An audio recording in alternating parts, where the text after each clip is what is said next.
In this episode, we will be looking at Sermorelin, how it affects us, how we can improve the usage of it for the best possible outcome, and also the legalities associated with the medication of Sermorelin. So enjoy this episode, and by the end of it, you should be able to determine whether or not this is the right medication for you. Let's get in the show. Welcome to the ManLab, where we combine science and health in the pursuit of making men great again. This is how legends are born.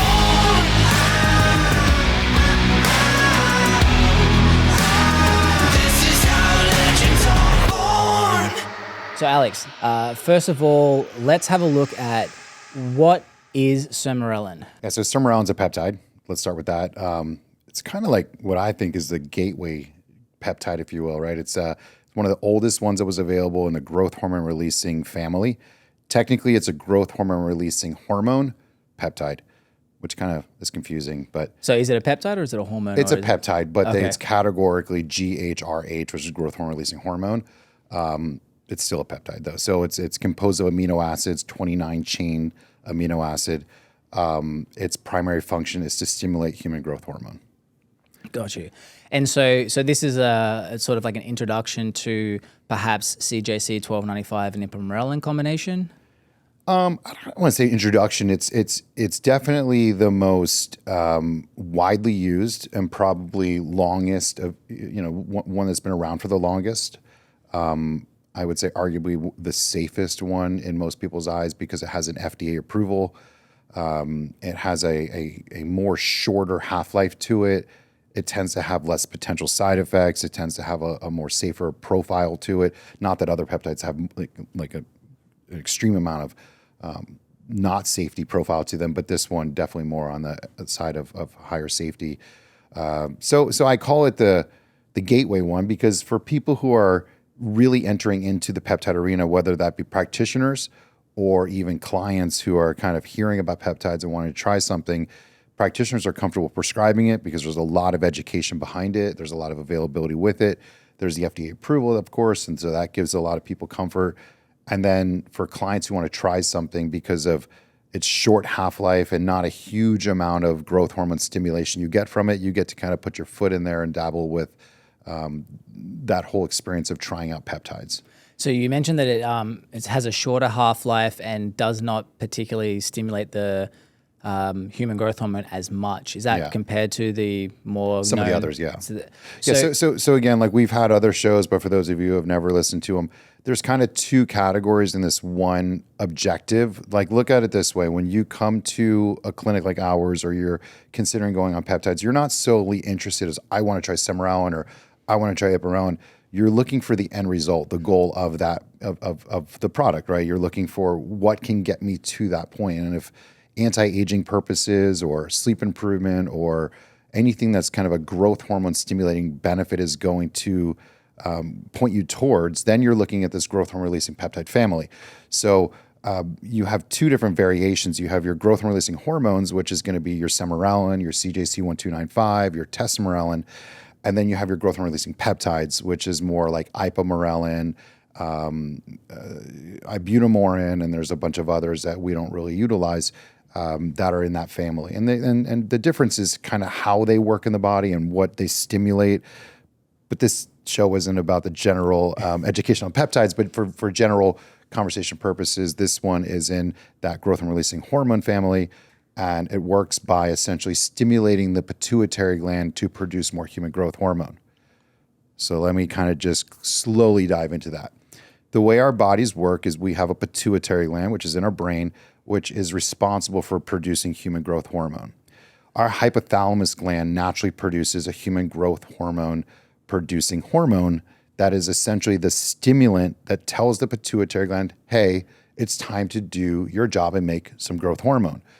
Sermorelin is a synthetic recreated version of what the hypothalamus has in it and says, hey, pituitary gland, make some growth hormone. So when you take a shot of this, you're essentially taking over the hypothalamus's job and you're going straight to the pituitary gland saying, make growth hormone. So unlike taking growth hormone, exogenous growth hormone, those of you who know about taking HGH, human growth hormone is the end thing in the bottle. You know, it's in the bottle, you shoot into your body, it is growth hormone. When you're taking a peptide, you're not really utilizing something that is the end of what it's supposed to be. It's kind of benign in its own nature, but it's telling your body to do something. It's a messenger, if you will. So this message of Sermorelin is essentially a manufactured recreation of what's already existing in the hypothalamus that's telling the pituitary gland to do its job.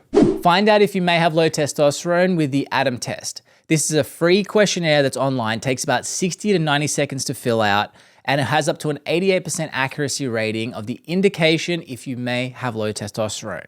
Now, a lot of people like to do this because they're not sure if they want to take the first step of getting the blood test just yet, but this is a nice introduction, free method to find out if that first step is going to be necessary. To make use of this, all you got to do is head to bit.ly/free ADAM test. That's bit.ly/free ADAM test. And if you don't want to remember that, the link is in the description of wherever you're watching or viewing this podcast. Now let's get back to the show. How long is the half-life of Sermorelin? It's short. So half-life means if you took, let's say, 300 micrograms of Sermorelin, in what period of time is only 50% of it still available in the body? And then at what point does it essentially no longer have any benefit in your system? So we measure medications generally in half-life, meaning 50% of the potency is gone. It's about 20 minutes. Oh, wow. So if you shoot that in 20 minutes, basically half of it is gone. In comparison to like ipamorelin, which is like a 6 or 8 hour half-life, and CJC1295 into like the 18-hour window or even more, depending on if it's made with or without DAC. Ibutamoren is like 20 hours or even longer. So some of these peptides have very long half-lives and some of them are very short.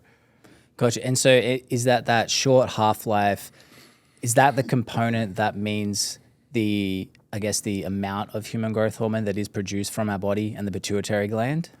Amount and how quickly.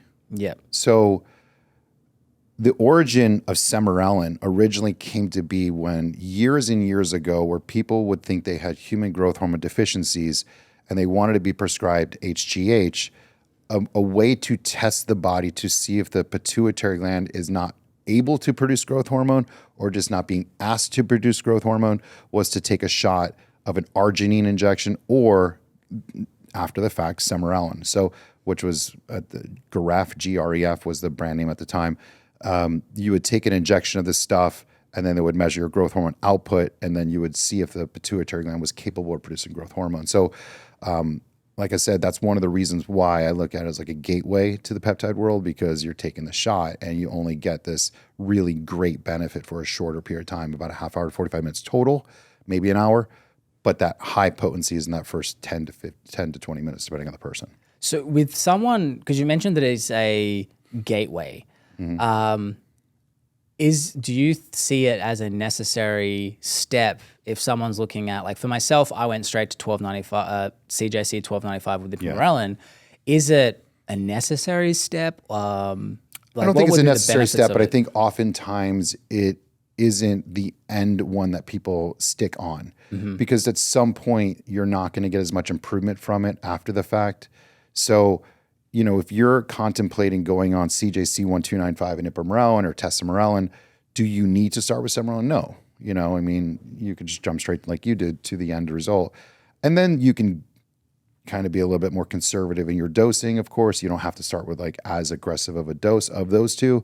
But in relation to Sermorelin, I mean, generally when people start on Sermorelin and they're really liking the experience they're getting, over a few months or years of using it, it becomes a little diminishing return. And they tend to look for what else is out there that's stronger or better that can kind of one-up it. You could increase the amount you take to get a better result or even consider taking dosing at different times of the day of Sermorelin. But at some point, you're going to look to what's the next thing, and thus the terminology gateway. It's just like drug use. People, they start with marijuana, and they're like, all right, this stuff's not doing enough for me. What's the next drug that I can do to get makes me? You healthier. Right.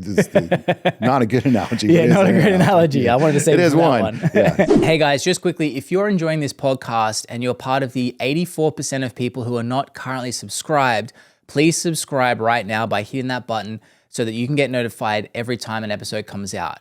Now, our goal is always for you to find out different ways to improve your health, maybe improve your wealth, or just improve your mentality so that you can improve the other two. So if you are part of that and you are getting a lot of value from this, please hit that subscribe button so you can get more of it. Now let's get back to the show. What's the best time that someone should be taking Sermorelin? Most of the time people take it right before they go to sleep, because at night is when your body utilizes growth hormones to do all the magical things that our body uses growth hormone for. It's reparative. It helps us sleep. It helps our body build muscle tissue. It helps skin elasticity and hair grow and all this stuff that happens, of course, while we're in bed. It also puts you into that deep state of sleep. So generally, you want to take that shot right before you go to bed. Oftentimes, it's most recommended to have waited about 2 hours or so since your last meal. Take your injection or your troche, depending on which format you use of it, and then go straight to sleep. And what's the reason for waiting 2 hours after food? Like most things, you know, if you have food in your system, the effects of a medication is going to be diluted. And there's also an impact if insulin levels are elevated, that the growth hormone has to compete against that. So if you've had a high carbohydrate meal that has a big bearing on your insulin production, you know, you take a shot of Sermorelin or really any peptide or even human growth hormone, you're not going to get as good of a result. So generally the 2 hour, fast, if you will, before taking the shot is ultimately recommended.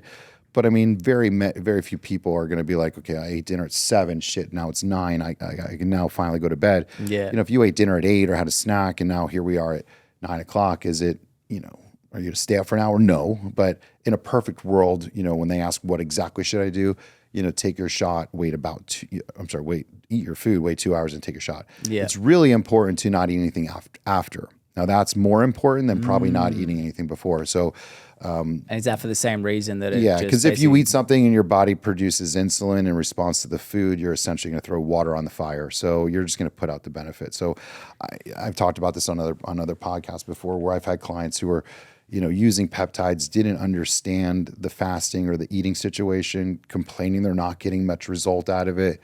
I explain this to them. They try what I then say, oh shit, this is what you're talking. This is what all the hype is about these peptides, because they were literally taking a shot, eating a snack, having ice cream, going to bed, not sleeping well, not losing weight. Well, not losing weight because of ice cream, but whatever food they're eating, and like not getting it. All of a sudden they cut that out, and all of a sudden that product can do what it's supposed to do. Gotcha. And so is there like a recommended dosage amount for somebody? Is there a standard? Yeah, because this one has FDA approval, there's been a lot of data on it. So 200 micrograms, 300 micrograms is kind of considered the minimum. So pharmacies generally put out like 9 milligram vials or up to 15 milligram vials. So they're typically dosed in like month dosing it. So 300 is generally on the low side. 500 is oftentimes the kind of theoretical max per injection. But because of the short half-life, there are ways that you could actually do it in multiple injections in a day, meaning at night before you go to bed. And then we even have clients who do it first thing in the morning if they're willing to do like an intermittent fast. So you can do both? Could you take it before sleep? Yeah, I've done that, morning? and it's a kick-ass way to do it. Really? Because you do it at night, right? And then it has this nice growth hormone spike, and then you go to sleep and you sleep well. And then your body produces its own growth hormone, after the fact in your REM sleep state. And then you wake up in the morning and you take your growth hormone peptide shot again, Sermorelin, and then you go to the gym or you go for a walk or you do your morning activity on an intermittent fast, mind you. During that 2 hour window, you have this elevated growth hormone level.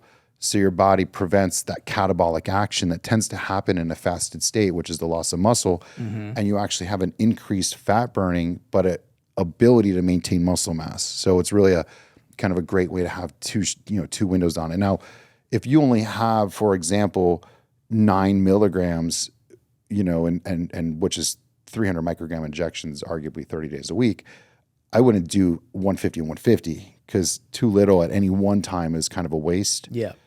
But if you're going to get like, for example, 2 9 milligrams, then you could do, your night or your morning, or in some capacities, clinics will do a 15 milligram and a 9 milligram, and they'll do the 9 milligram, at one time of the day, and then they'll do the 15 milligram one at another time of the day. Usually I would recommend in that case, do the 15 in the evening and like the 9 in the morning. This way you get that better spike at night and the lower spike in the morning. Is that useful? Because again, because of the short half-life. That's what I was going to say. Is it because of the short half-life? Yeah. Because I haven't heard with, I guess, Sermorelin's bigger brothers with CJC and ipamorelin. That's the beauty behind this. You don't have to. Yeah. So with those ones, you don't have to do. 'Cause I know that my brain went straight away to like, well, could I do that with CJC and ipamorelin? I mean, you could. There's for those of you who are out there and maybe you've checked your blood work on CJC 1295 and ipamorelin in the morning, and you're not as impressed as you thought you would be, meaning your IGF-1 didn't respond. Because remember, the majority of the medication's already kind of done its thing while you were asleep, and for the most part, the half-life is kind of come and gone in that 6 to 8 hour window between when you took shot and now you're sitting at the blood draw place in the morning. If you took another shot, would you get another jump in the morning and have that great wave throughout the whole day? Sure, you would. But is it as worth it equivalently? No. But are you going to buy 2 vials of it? That product may not be worth doing it 2 times. I've never done it with CJC ipamorelin twice a day, so I have no personal No experience data. with that. Yeah. And so with the last thing with the legalities, you mentioned it's FDA approved. What does that mean? Because obviously right now there's been a recent FDA clamp down on peptides. Yeah, no, Sermorelin's safe. Not. Sermorelin safe. It's out there. I don't think it'll go anywhere. It was an FDA-approved drug. It was being manufactured by Big Pharma up until the mid-2008, 10-ish. I can't remember the exact day. But and it only just went away because, honestly, it's so cheap comparably to make a compound medication, and it's widely available, like super widely available in the compounded world. I don't think there's a pharmacy that produces sterile products that doesn't produce Sermorelin. Even your big boys that really stay away from kind of the controversial peptides, they make Sermorelin. And in our world, telemedicine providers, who are putting medications out there for these websites in which get what's called a legit script certification. This is a third party who's kind of evaluating the website and determining if all the products they're putting on their website are FDA approved or not. If you have Sermorelin, they'll allow this, to be put on their website, but other peptides like ipamorelin and CJC and so on, they won't allow those. Hey guys, just quickly, T Clinics USA wants to make mention that they do offer test Sermorelin for their customers, and for a limited time only, if you're a ManLab listener, you will be receiving 10% off your first package with them. To make use of this, just go to bit.ly/TClinicsUSA and mention the ManLab and you will receive that 10% discount. Now that is bit.ly/TClinicsUSA. And if you don't want to remember that, the link will be in the description of wherever you're watching or listening to this podcast. So bit.ly/TClinicsUSA, mention the ManLab, and let's get you on test Sermorelin. Let's get back to the show. What should we look out for if you are buying Sermorelin online? Where can they get it, and where would you recommend so that they're getting the best product possible? Just make sure that you're buying it from like an actual physician-guided telemedicine providers, buying it from a pharmacy and not from a research-only platform. Generally, these companies are allowed to put them on there as peptide sites. You guys will hear about peptide sites. They have to be very clear that this is considered a research purpose product, not for human use. Stay away from those.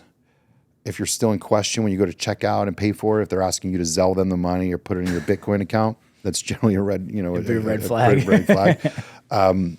But yeah, I mean, most places like us, T Clinics USA, I mean, you come into a clinic, obviously we're working with a physician office and a legitimate pharmacy. If you're buying it from some of these national telemedicine providers, they generally pretty clear on the fact that they're buying pharmaceutical grade product. And again, that it's not research purpose. You should not be able to just put it into a shopping cart, hit checkout, and boom, it's at your home. There should be some kind of a fill out patient forms, sign documentation, either do an in-person telemedicine visit, some asynchronous visits, meaning you fill out medical forms, a doctor has to approve them, they call you back. That does work in certain states for peptides, but you can generally tell, depending on if they make it too easy, it probably is too. So there should be one step at least involved in purchasing this. Yeah, for sure.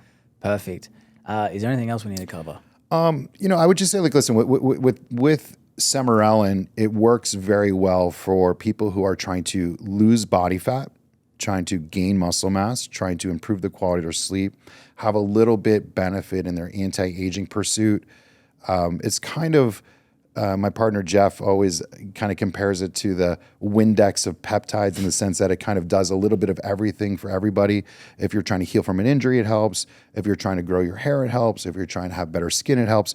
Is it fantastic at any one of those things? No. There are peptides that are great at fat loss, and there are peptides that are great at muscle growth, and there are peptides that are great at healing.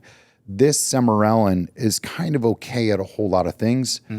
So if you're looking for that one thing to add to your wellness goal, whether it be losing weight or whether it be toning up or just a little bit extra ammunition in your anti-aging pursuit, Sermorelin could be a great start. It's very affordable comparably to. So it's like the multivitamin of peptides? Like I said, it's the gateway one. I can't think of a person unless you have active cancer, you're pregnant, a tumor, that you would not want to use Sermorelin. Truly, or something better. I mean, a guy like you who's on CJC 1295 Ipirone, I wouldn't waste my money with it unless maybe you wanted to do it in the morning time in complement to the other peptides you're already on. I wouldn't do it with it, obviously.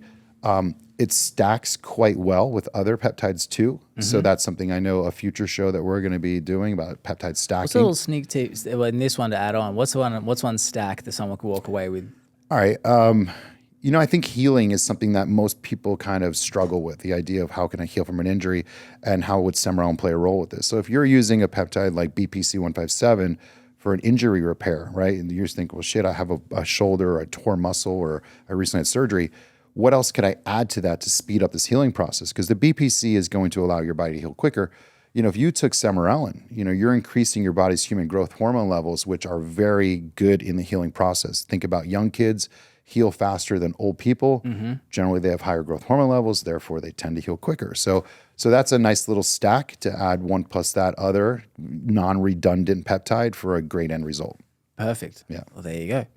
So that'll be a sneak peek. We're going to do a whole bunch of those in future episodes. So if you kind of like that idea of thinking about what can I add, what ingredients in a more dynamic recipe, we got some great stuff coming. Some stacks coming. Yeah. I'm looking forward to that episode. If it hasn't already come out yet, I don't know, guys. We haven't decided yet. Anyways, all right. So guys, make sure you subscribe to the channel if you haven't already. We're going to have more information coming out to how to optimize your health and all of the above to become a bigger, better man or woman. No judgment here. If you haven't already, go to bit.ly/free Adam test. The reason being is that Adam test will help you give an insight into whether or not you may or may not have low testosterone. Sometimes we're not sure, so click on the link in the description to get that. And if you want to make use of the 10% off for all ManLab listeners, go to the link in the description, mention the ManLab for 10% off, and we'll see you next episode.